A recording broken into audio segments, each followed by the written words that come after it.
My wife and my daughter recognised that I needed help, and they also realised just how isolated I am, and couldn't get involved, and the mood change, because when you're sitting there and you don't know what's going on, you're going to just go into yourself.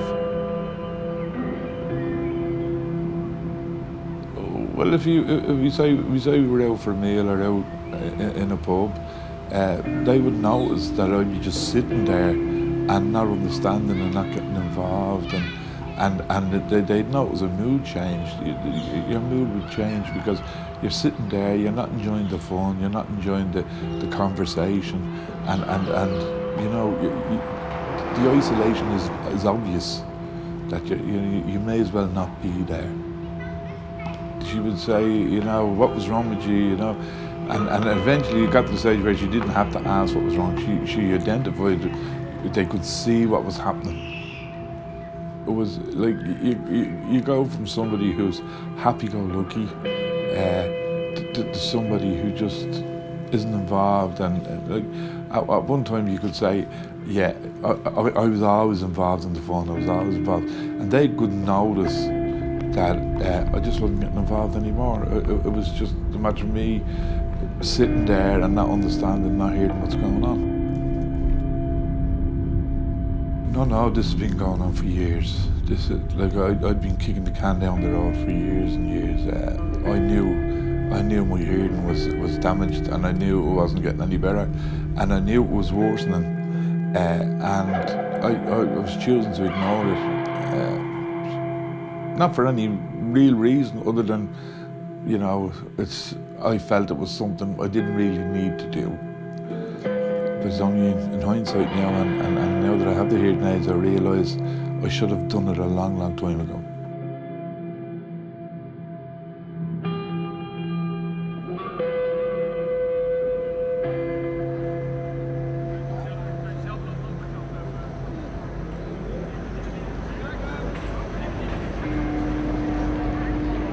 Hearing is probably one of the most important senses that we have at the end of the day.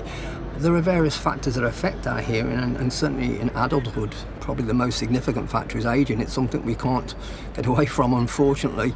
And our hearing loss as we get older is usually a combination of a number of things. One, aging, and that can have a genetic basis, the implication for that.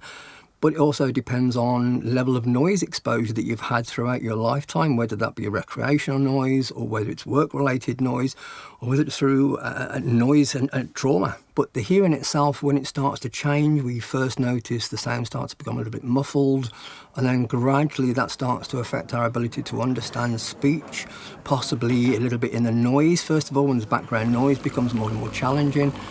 And what you'll find then is people tend to become more isolated and not communicating so much because of the difficulties they're facing, and that leads to a lot of isolation for patients, particularly as their hearing loss starts to progress if they're not utilising any particular devices like hearing aids to help them to improve their hearing. That isolation itself is not great for people's mental health ultimately. And often the patient themselves are not aware of those changes because it is so slow and insidious. It's not uncommon for our friends and our family to start to be aware of some of the early problems to start off with, because they might be mishearing some of the sounds, or you may be giving the wrong answers to some of the questions, etc. You tend to find as it progresses you might not hear so well in the background noise.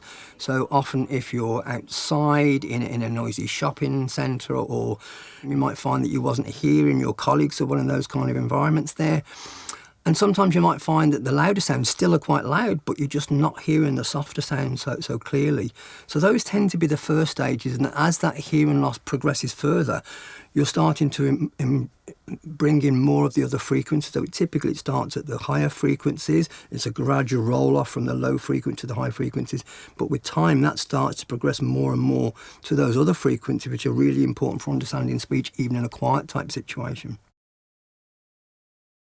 Typically with aging, it's generally we're looking at the inner ear that becomes damaged by age and noise exposure over the years, as well as any other medical conditions that we've had or infections, etc., that can have an impact in terms of the inner ear hair cells.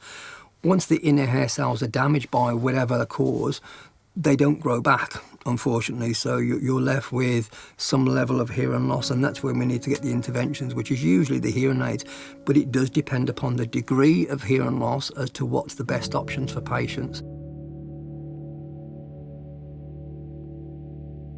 I think one of the things that's noted in literature is typically when someone starts to become aware of a hearing problem, is there's a good 10 years before they actually start to do anything about their hearing, unfortunately. And we now know that the earlier you start to get your hearing test and managed, the better the long-term outcomes are going to be for that individual. There are a number of studies now that are starting to look at hearing loss and dementia, and there's a link between the two. There seems to be some indications that if you have hearing loss that's untreated, that can have significant impact in terms of dementia that somebody has. And that's probably related to the brain resources that we have, and that what happens is as we start to get older and we start to get dementia, then if you have a hearing difficulty that's unmanaged, you're pulling more and more of those brain resources that are available to try and help you understand and decipher what's happening in terms of the speech, in terms of getting the best intelligibility and understanding what's going on and piecing together sentences that you're not quite hearing properly. And that's because the part of the brain that had been active has actually gone to sleep. It's not been stimulated over the years. And so what happens is, as more and more of those brain resources are being used to try and help with the communication, it's taken away from the cognitive functions where you really need to be able to utilise that brain power to be able to cope generally. So by having our hearing assessments at an earlier age, we would identify any level of a hearing loss starting and be able to manage that.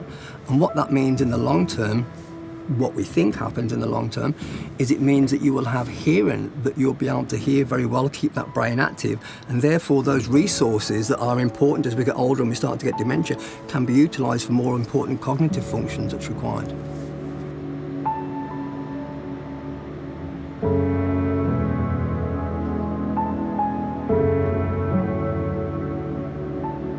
Christine McGarrigle. I'm a Senior Research Fellow at Trinity College Dublin. I'm interested in the social determinants of ageing. To do that, we use TILDA, which is the Irish Longitudinal Study on Ageing. We started in 2009. We recruited 8,500 people aged 50 years and older. They're a nationally representative sample. We go back to them and re-interview them every 2 years. And what this means is because we follow the same people, we can look at changes in health and well-being over time, but also we can investigate changes that happen in circumstances or changes that happen at certain events that might happen and how they can then impact on health and well-being. So what we do is we interview people every 2 years. We ask them detailed questions using a computer-assisted personal interview. But then as part of that, which makes us kind of unique for other European studies, is we also do a health assessment. So people come into our centre and we look at various physical and cognitive function tests, and from that we're able to see how well people are doing in their ageing process. And then hand it back to me. Okay. So when we start, we do a baseline measurement. We do physical, social and economic characteristics. So they can include anything from well-being, mental health, social participation, how well people are integrated within their community and their networks. And then the health tests are quite varied. They're cardiovascular, cognitive. And then also we find about their economic circumstances too. We found 42% of the older population that we asked in 2018 reported hearing loss. But despite that high prevalence of hearing loss, hearing aid use was actually quite low at only 11%. People who had poor hearing, women in particular who had poor hearing and didn't wear hearing aids, had lower social participation and were less socially engaged in their communities than people who wore hearing aids. Okay. We also looked at mental health and mood, and what we found was that people with fair or poor self-rated hearing without hearing aids had worse mental health and well-being. They had higher depressive symptoms, higher loneliness, and lower quality of life. Those differences didn't seem to be there when people wore hearing aids, which suggests again that those differences were alleviated by the use of hearing aids. There certainly seems to be barriers to hearing aid use. They vary from cost, been primarily one of them, potentially not having insurance coverage. Some discomfort, maybe not enough information on how to use them or maintain them, but although cost is probably the substantial barrier, stigma certainly remains about hearing aid loss, and other studies have certainly found that even in countries where the cost of hearing aids is completely covered.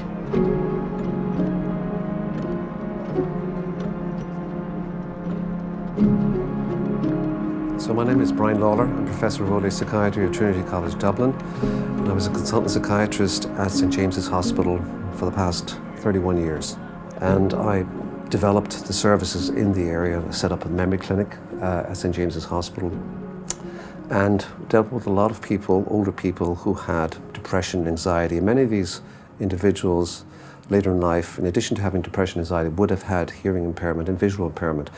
And it was always my impression that the hearing impairment was a significant contributor to their disability and to lowering their quality of life. I think it's very important to focus on trying to enhance or improve hearing and visual impairment in older people because it can improve their quality of life, and particularly if they have depression or isolation and loneliness. Well, what you'd see a lot of the time is that people with significant hearing loss were becoming more socially withdrawn. They would isolate themselves because in company it would be very difficult for them to keep up a conversation, to hear what was going on, particularly where there's a lot of distraction, a lot of outside noise. So people would tend to become a little bit more withdrawn, a little bit more isolated, and become more lonely. And of course, if you get lonely, that increases your risk of getting depressed, and it can exaggerate and exacerbate depression. So we would see individuals like this a lot, and would hear that story a lot. Well, when somebody has age-related hearing loss, there's decreased inputs from the hearing pathways into the brain. When that happens, people have to use much more resources, more concentration, and that takes away resources from other parts of the brain. So when you're focused and concentrating so much because of this hearing impairment, you're losing resources from other brain processes, and that can impair your memory or your concentration or your decision-making capacity. So we also know that when you decrease these inputs to the brain tends to shrink a little bit or lose volume, particularly in the front part of the brain. And this shrinkage or loss of volume in the front part of the brain probably contributes to the increased risk of depression. It diminishes cognitive reserve, but it also affects people's decision-making ability, what we call executive functioning, which is very much seated or rooted in the front part of the brain. No, this is a physical thing. You can see these changes on scans in the brain in people who have age-related hearing loss. So if you take a group of people with age-related hearing losses versus those who don't have age-related hearing loss, you do see physical changes in the brain, loss of volume or shrinkage, as I said, in the front part of the brain. And we believe this is due to the fact that there's decreased input because of the hearing impairment into the brain. So there's almost like a disuse or shrinkage or atrophy, decrease in volume in parts of the brain because of this. When I'm here talking to you, there are other things happening. There are other people in the room. There's other sensory input. But if I'm focused so much on this interaction, I'm missing other sensory inputs or things that are happening. So if I'm asked to recall those events later, I may not recall them as well because I was just so focused and using all my resources to have the conversation with you. There are things happening around here automatically, what we call automatic sensory processing. Information is coming in all the time, which I am using and will use. But if I have to use all my resources to have the conversation with you, I'm going to miss this automatic processing and I would lose out.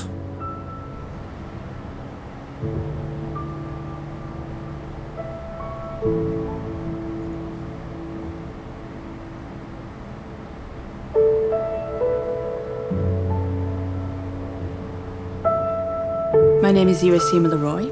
I'm an academic geriatric psychiatrist at the Global Brain Health Institute at Trinity College Dublin. I also work at St James's Hospital in the memory clinic. And for the last 6 years, I've been leading the SenseCog program, which is a large-scale European research program that involves about 30 investigators across 8 different countries. So in thinking about the relationship between aging-related hearing loss and cognitive change, one of the things we can do is think about the life course of dementia or the life course of cognitive change. In other words, right in the very beginning, there's what we call the prevention strategy and all the risk factors that potentially lead to worsening of cognition over time and the increased risk of dementia.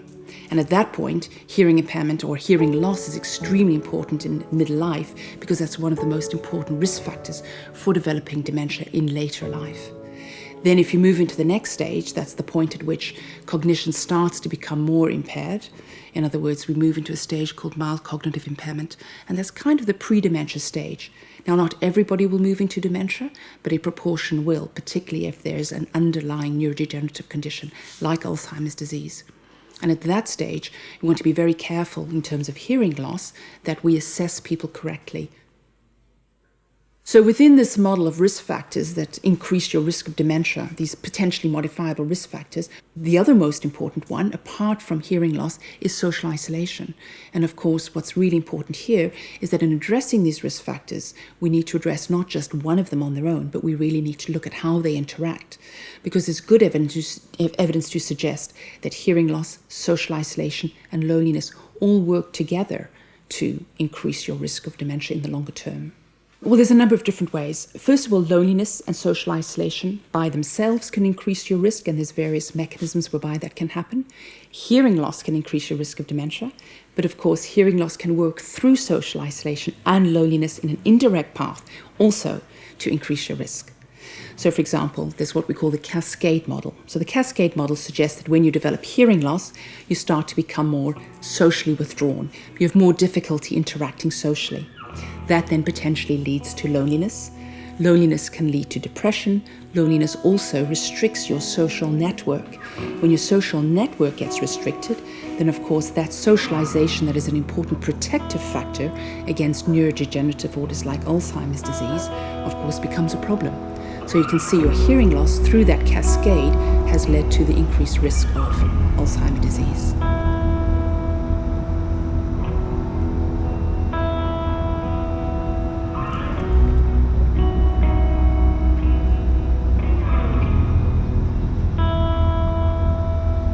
So today we're off to Mullingar Outreach, and that's held in the 1428 Club. The 1428 Club is a full-time active retirement club in Mullingar, and we hold our outreach there once a month. The idea of outreach is to reach out to those people, like our resource centre is in Tullamore, and from the Tullamore Resource Centre then we cover counties Laois, Offaly, Westmeath and Longford. So we're trying to reach out to those people who maybe can't get into Tullamore. So what we do is we do a lot of minor hearing aid repairs. People come in with their hearing aids, I give them a check, a look over, make sure they're working as well as they can, change the tubing, battery, make sure they're clean, that the filters are clean and the microphones aren't blocked with dust, and make sure the person is comfortable with using the hearing aid, putting it in, taking it out. We do a lot of advice and support. If someone needs a follow-up appointment with the HSE, we can pop that off in an email and make sure they're booked in. And it's really person-centred, so you really don't know on any particular day who's going to come in front of you or what question they might have or what support they might need. So we very much take the lead from the person. How are you doing?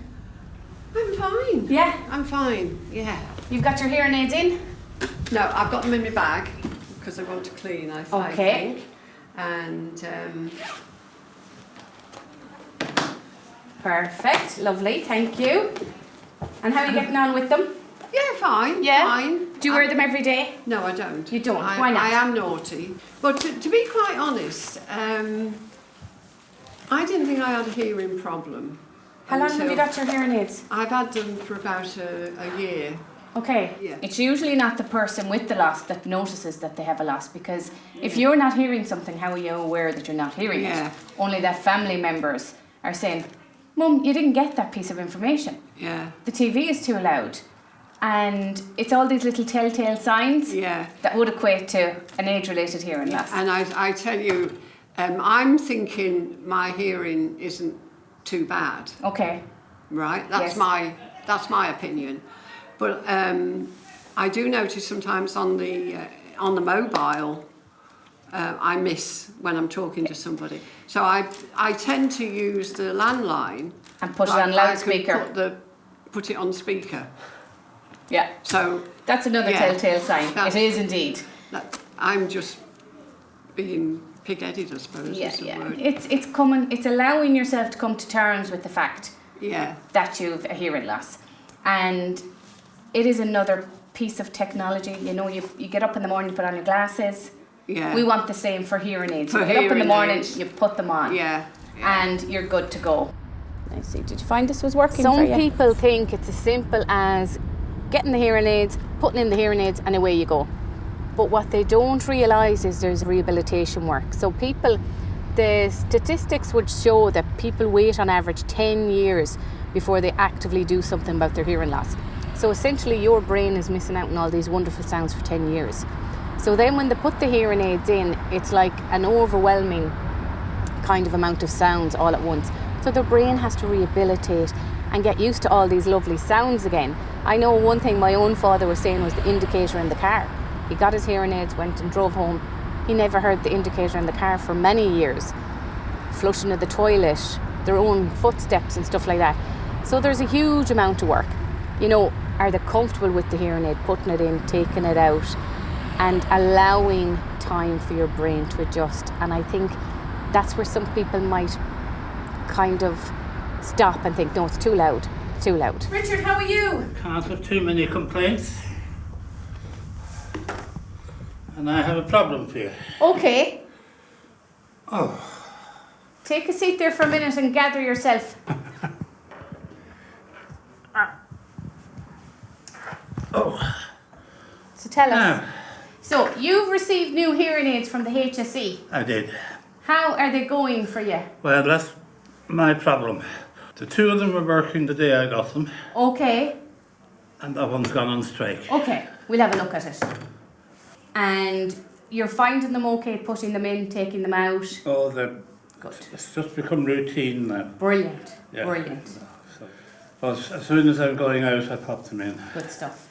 And oh, it makes a great difference. I mean, there's a lovely girl in Easton's where I get my paper, and at last I can hear her. Oh, brilliant. You know, Brilliant. Yeah. And of course, Veronica. Veronica's a good now friend we, of yours. Now we can chat. You know, she went from writing notes all the time to shouting in one ear, and now we can actually have a conversation. It's magic, isn't it? So it reduces a little bit of loneliness, doesn't it? Well, it's been nearly 10 years of a silent world. Yeah, they do say people, on average, it's about 10 years before they notice a hearing loss. Yeah. Yeah. Well, I did. Well, I wouldn't be a very sociable animal anyway, but when it comes to talking to certain people, Absolutely, and you yeah. lose that completely. And now you have that back. I have it back. Yes. Wonderful.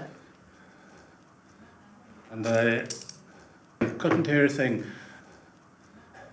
As I say, when I was talking to my friend, she'd have to write down what she was saying. And then I could speak back, but she couldn't speak to me.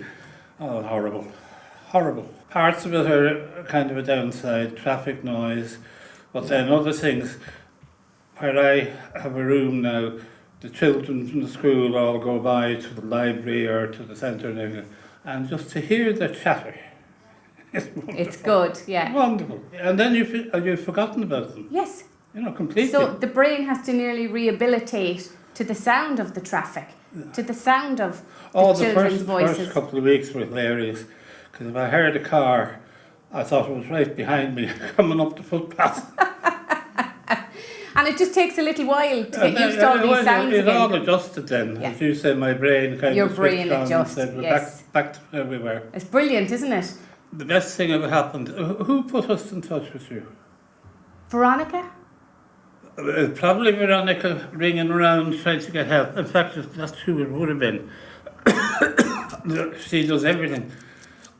But the first time then she drove me down to Tullamore. Tullamore.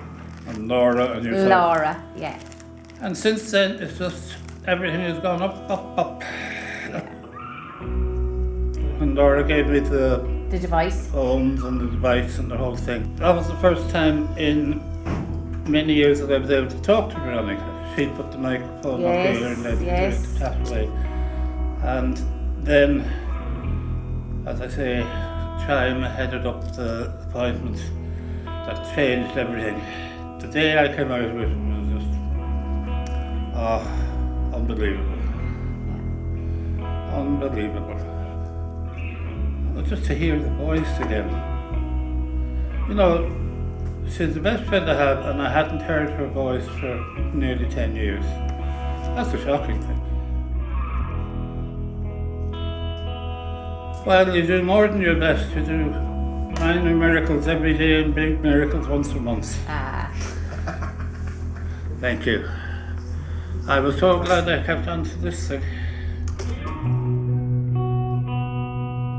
Yeah, I think once they're aware that the service is there, you know, it's that friendly face once a month, that they're not afraid to ask questions, that they're not afraid to bring in their hearing aid that might have that bit of wax, and to know that they'll be supported. And for that follow-on piece as well, like, not everyone knows that they have to contact the HSE for, you know, to get a follow-up appointment. So I'll bridge that gap for them as well. And I do think it's an essential service. And I suppose that's our job as community workers, that we're out in the community, we're creating this awareness that the services are there, and like that, if we're not the service for them, we can signpost them on.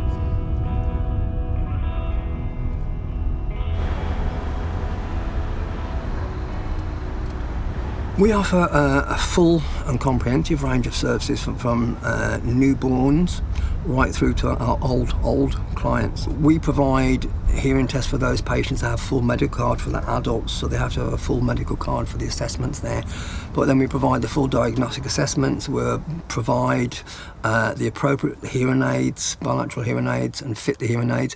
We then provide reviews to follow to make sure they're getting the best from the hearing aids. We also have a walk-in repair service or a postal repair service here. It's pretty unique in that we have engineers that physically actually take hearing aids apart and repair the hearing aids. And then we'll have ongoing monitoring of patients to see them. And if there are any issues in terms of complex patients, as I say, we will look at seeing those patients for further assessments to see how they're progressing and see if we need to change any of the management options. And there has been quite a lot of investment by the HSE in terms of the audiology services across the country. Notably in terms of the facilities, we now have a number of the primary care facilities that have been developed that have purpose-built appropriate booths for doing the hearing testing. There are international standards that the booth should meet, and these are now in place in many centres across the country. Where there aren't, they are in process of either being built or in planning stages, but it's a significant investment from the HSE's point of view. The other aspect from HSE is the introduction of a national audiology IT system. Again, that was one of the big recommendations on this NARG report in 2011. And we started off in 2017 to pilot an IT system for audiology. And it took a few years to roll out, but we had the system fully implemented and rolled out in October of 2020. We're now, thankfully, in the process where we're now moving towards having the system implemented in the acute services. So it'll be one of the first IT systems within the health service which will interface both within the community audiology and with an acute service, which will be all the best for the patient, I think, in terms of being able to track patients and manage patients effectively. Well, for a long time, audiology had been under-resourced. We hadn't had appropriate facilities. The key thing, certainly for children, is you can't do a proper hearing test, unless you have the appropriate facilities, i.e. you need a soundproof booth that meets international standards. So there had to be an investment by the HSE to meet those specific requirements. And that was a significant input from the HSE because it had to be implemented across all services, across Ireland effectively.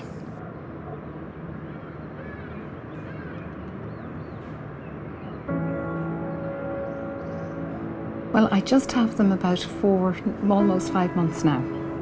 takes a little bit of getting used to them, but it's getting easier. But I think it's through kind of vigilance, really, that you have to make the effort to kind of work with them and adapt to them and use them. I think probably just getting used to the technology, remembering to recharge the hearing aids, kind of getting into a routine of looking after them. I wouldn't say there was anything particularly hard about getting used to them. It's just a matter of becoming familiar with them. Well, it's a bit like a little alien device there that you have initially because you're not used to it. It takes a little bit of confidence to get used to, you know, putting the little device into the ear and the receiver part at the back of the ear. And it's just a matter of kind of to keep do it in the morning before you go out to work, and remember to put them on. I find the days that I don't wear them, I notice it more than the days that I do wear them. Okay, Siobhan, I just want to just show you through the different designs of hearing aids that are available, okay? Now, we'll very often rely on somebody's test result to determine which one of these might work best for them. Okay. Sometimes when people are coming in, they've got quite a lot of anxiety about the design of the hearing aid and about the cosmetic sort of aspects. And a lot of the time they're thinking about something like these very big ones, where you've got quite a large piece that fits behind the ear, and then you've got a tube and a mould. Nowadays, that type of hearing aid would really only be suited for somebody who's got a severe to profound hearing loss. So it seems very unlikely that that is something that would be something that would be required for a hearing level where someone's got a mild or moderate hearing loss, okay? When people do come for their hearing test, they sometimes are thinking about wanting something quite discreet if they do agree to go for hearing aids. And then you can have these kind of models of hearing aids, which are called in-the-ear hearing aids or custom-made hearing aids, or there's a few different descriptions depending on the size of them. Okay? Yes. But for a lot of people, the bad news is that they're not necessarily the ones that are most suited to the pattern of their hearing loss, okay? Because you can find that they will overpower your low frequency hearing. And if somebody's low frequency hearing is a little bit stronger than their high frequency hearing, depending on how, again, the pattern of their hearing loss comes out in their test result, they may actually kind of go against the natural hearing pattern a little bit, okay? Right. So what an awful lot of people wear these days is something like this design. And it's kind of a smaller version of this in one way, but it also has a very soft, small tip to go into the ear. And the idea with this design of hearing aid is that it brings the sound closer to the eardrum, but also that it's, in a way, it's kind of working like a hybrid style, okay? Because it allows your low frequency hearing to just work naturally, and then it feeds in the high frequencies and the amplified signals that you need to hear better. So the vast majority of people nowadays are wearing something like this design, okay? Yes. And they will come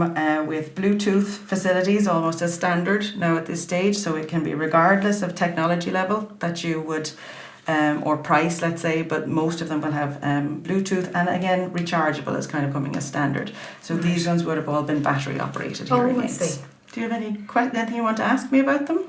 And how long does the charge last in those? So it can vary slightly from manufacturer to manufacturer, but in general you'd be talking about a whole day and an evening. So it could be anything from kind of 16 to 20 hours. Right. But the difference with these is they will need to be charged every day. So people's habits need to be quite they need to be quite strict with their habits. Yeah, exactly, at the beginning. And then with the other style, you'd actually have had a little battery.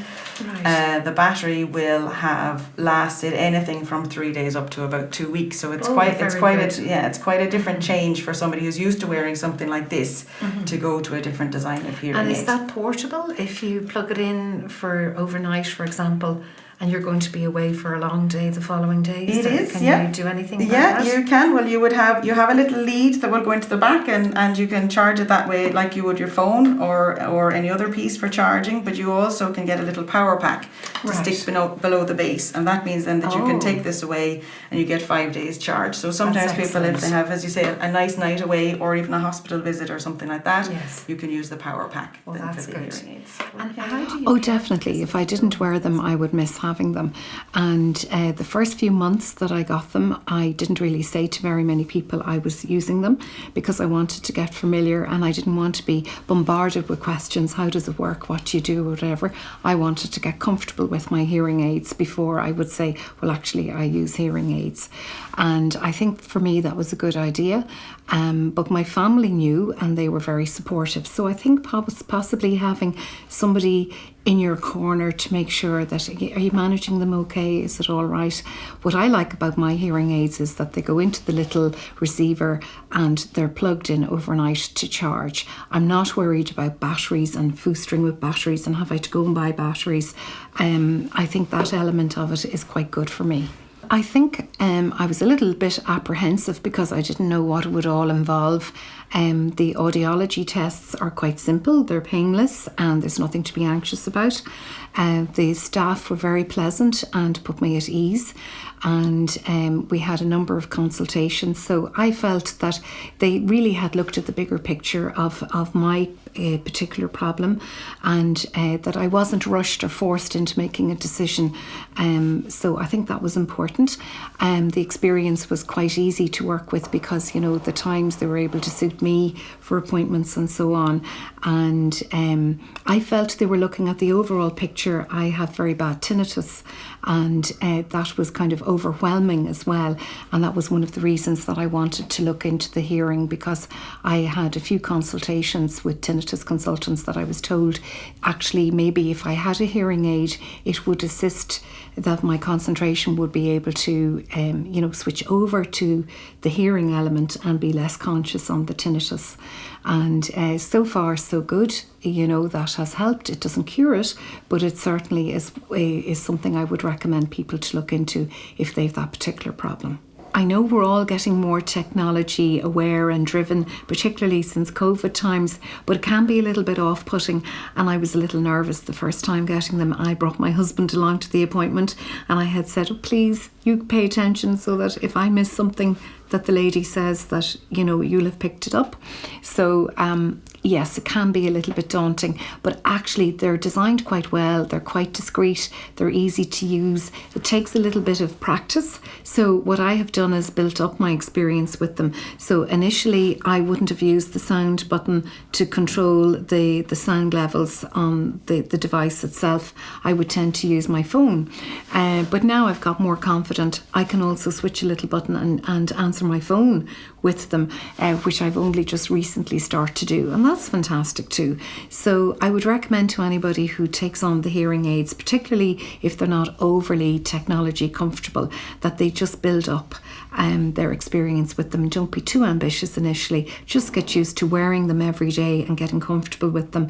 The first weekend that I had them, we went shopping and we were at the checkout, and the next thing the lady was scanning the items, and the buzzing noise of the scanner, I didn't know where it was coming from. I just jumped because obviously for the last while I hadn't been hearing that noise terribly loud, and all of a sudden it was straight at me in my ear there, and I was thinking, what is this? It was just the scanner. So I suppose that's what I mean when I say getting used to them, because suddenly the sound is quite noticeable and you're aware of everything, and that can even be tiring, that suddenly you are hearing sounds more amplified than what you had been, and you have to get used to that and comfortable with it. And I think if you have a little doubt in your mind, I would recommend somebody to think about following up with an audiologist. Start with their GP and find out what is the correct way to deal with their particular hearing problem.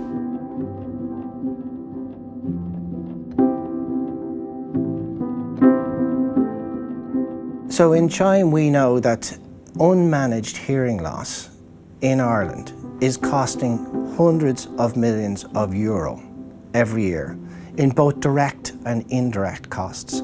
So when I say direct costs, what do I mean? I mean the direct costs of caring for people who have other health conditions because they have unmanaged hearing loss. So the Lancet Commission, a commission of world experts on dementia and cognitive decline, they estimate that 8% of dementia is preventable through the early management of hearing loss in the adult population. So in Ireland, we have a high level of unmanaged hearing loss.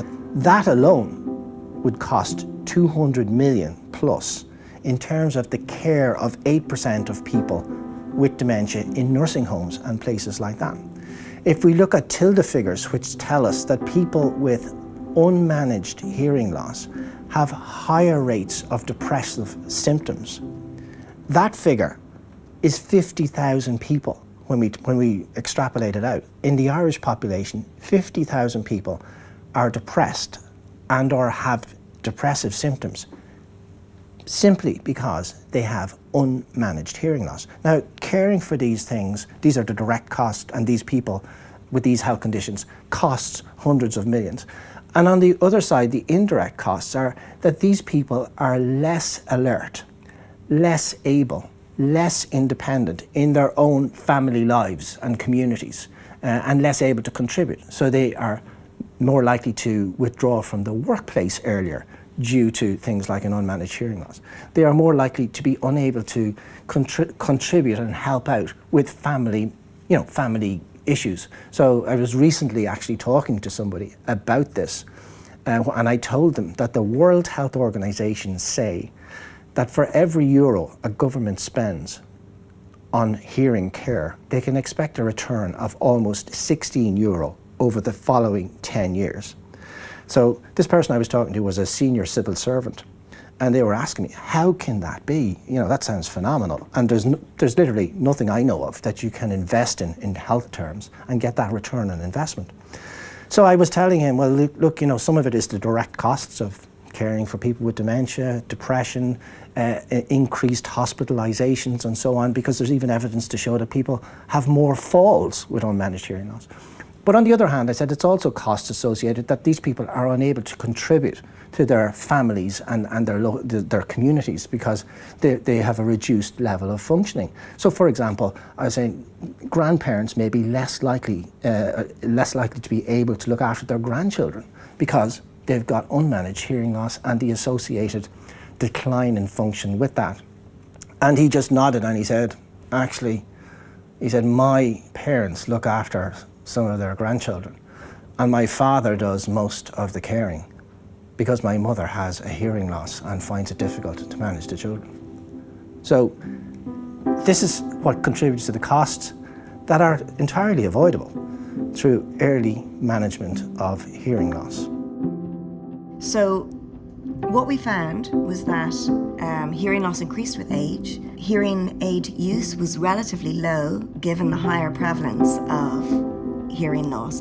And really what we would conclude from that is, given the high prevalence of hearing loss and the largely modifiable nature of hearing impairment, priority should be given to testing people early. Audiology services should be targeting people to get early diagnosis of hearing loss, should be trying to address the barriers that exist to hearing aids, and really that would have significant impacts on public health and would improve the aging experience of older people.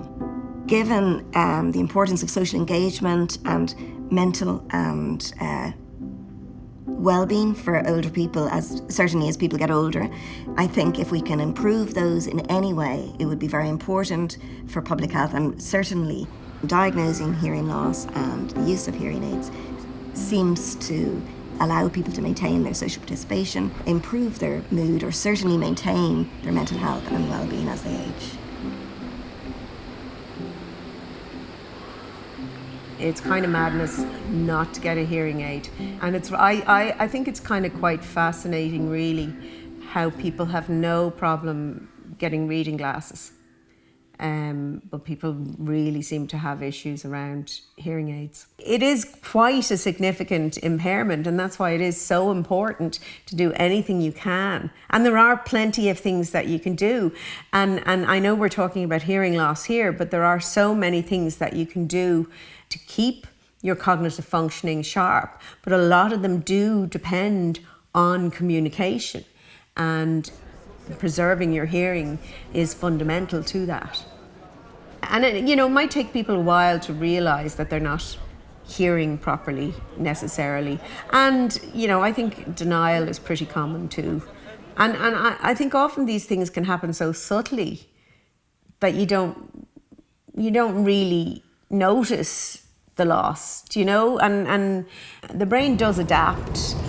I think the perceived stigma that's associated with hearing loss can really affect how people behave and can affect their whole journey through hearing loss, from accepting that they have hearing loss, deciding whether they'll go even and have hearing tested, to whether they even get a hearing aid, when and how they'll use a hearing aid, whether they actually will find it too challenging or too difficult to be in social situations and end up isolating themselves completely, whether they get a hearing aid or whether they don't get a hearing aid, or whatever decision they've made, and they isolate themselves from society and, you know, start to experience things like loneliness, depression, the cognitive decline, etc., and, you know, set off this spiral that we really don't want anyone with hearing loss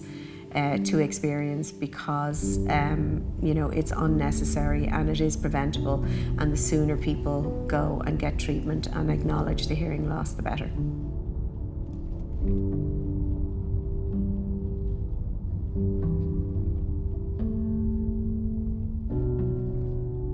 My reaction to it was I didn't really need him, although I knew I needed him. I didn't really know. You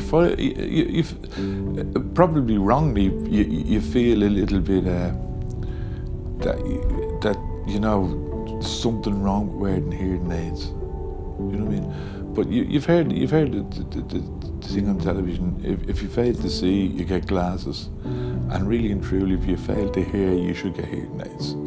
I was kind of in denial of that for a long time, and I don't know why, because I realised that the effect that not being able to hear was having on me, and I don't know why I just had this thing about, no, I'm not getting hearing aids, and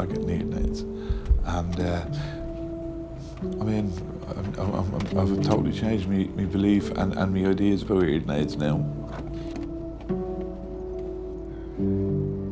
Well, in company, if you notice somebody is withdrawn, or you notice someone is in the background, they're not getting involved, that is a telltale story. And what would I say? I would say there's no need to feel like that, and there's no need to be like that. Like, the hearing aids can help you with that. They can help you to be part and parcel of everything that's going on around you, whether it be in a pub or even in the cinema. Like, there's no good sitting in your own sitting room with the telly blaring, so much so that it's interfering with the comfort of someone else watching it because you can't hear. And it's so important to be on the same level as everyone else, to get involved for your own humour, for the way you feel, and for the way people will treat you. I mean, people will stop trying to converse with you if you keep coming back at them every time saying, excuse me, what did you say? What was that? What was, you know, it can become monotonous for someone who's trying to engage you in a conversation if you're going to return with that answer all the time. I certainly would recommend people to look at hearing aids. I would recommend to everybody who has a problem to do the proper thing initially. Don't put it on the long finger. Go and see the GP or go and see an audiologist. I would encourage people to look about their hearing, because I think for your own sanity and mental well-being and good health overall, it's very important that you're able to hear and be part of the conversation. If you go to a beautiful restaurant and you need reading glasses, I guarantee you'll make sure you have your reading glasses with you so you can read the menu. So why would you not want to go to a lovely family function or any meeting and not be able to hear? Of course you're going to, if you have hearing aids, pop the hearing aid in so you can be part of the conversation. I think it's kind of often important, you know, with something like that, with hearing loss, to actually listen to what other people are saying in a very calm way. And if you are that other person, do it at an appropriate time. I think it's very important to choose the time that you say something like that carefully. Not to be like me. If you think you have something wrong with your hearing, believe me, it's so life-changing you should really, really go and speak to somebody about it, because the solution to the problem is there. It's just a matter of you grabbing the bull by the horns, going out and let the experts and the professionals find out what's wrong with your hearing and allow them to help you put your hearing right. There's absolutely no reason why you shouldn't do it, because it does enhance your life. Hearing loss comes with age anyway, and you can exacerbate that loss through your lifestyle through the years, as well as the fact that I'm getting older and that your hearing and your sight and so diminishes. The solution is there, and look, just take the bull by the horns and go and get it addressed, and believe you me, it does change the whole outlook on your life.